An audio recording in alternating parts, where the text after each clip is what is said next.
भानगडीत पडतच नाहीत की कशाला तिला जास्त शिकवा, कशाला तिच्यावर जास्त खर्च करा, अशा गोष्टी हा असतात. पण अशात सुद्धा तुला मदत केली असं म्हणण्यापेक्षा वडिलांनी किंवा तुझ्या कुटुंबातल्या लोकांनी ती जिम्मेदारी समजली की त्या मुलींना शिकवणं सुद्धा गरजेचं आहे, तिची स्वप्न पूर्ण करणं सुद्धा गरजेचं आहे. आणि अशात तुला हे शिक्षण दिलं.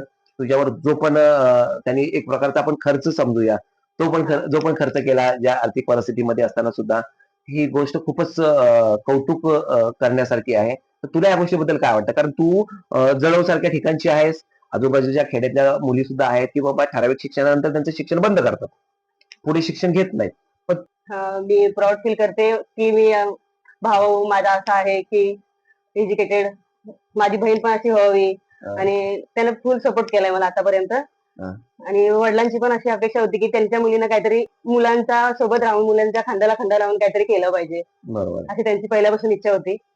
जरी ते थोडंफार इकडे तिकडे बोलायचे की आता काय एवढा पसारा घेतलाय अभ्यासाचा, काय मोठे वकील होणारच का? खूप असं काय काय बोलायचे, पण मी इग्नोर करायचे कारण मला माहित होतं मी काय करणार आहे. येस, बरोबर. ते तुला माहित आहे, त्यांना माहित नाही, कारण हा त्यांनी त्या लेवलचे शिक्षण बघितलं नाही, त्यांनी स्वतः नाही घेतलं. तर हा त्यांना वाटणार की बापरे, मुली आणि एवढा सगळ्या पुस्तकं वाचणार, एवढा सगळा अभ्यास करणार, हे त्यांना वाटणं साहजिकच त्याच्यामुळे आहे. त्यांना वाटायचं थोडंफार. मग इकडे तिकडे मग दादा पण समजावून सांगायचं पप्पांना, हं, करते करू द्या तिला थोडाफार अभ्यास वगैरे. बरोबर आहे. त्याच्याशिवाय ती पुढे कशी जाणार. होय. मग सपोर्ट करायचे पप्पा पण.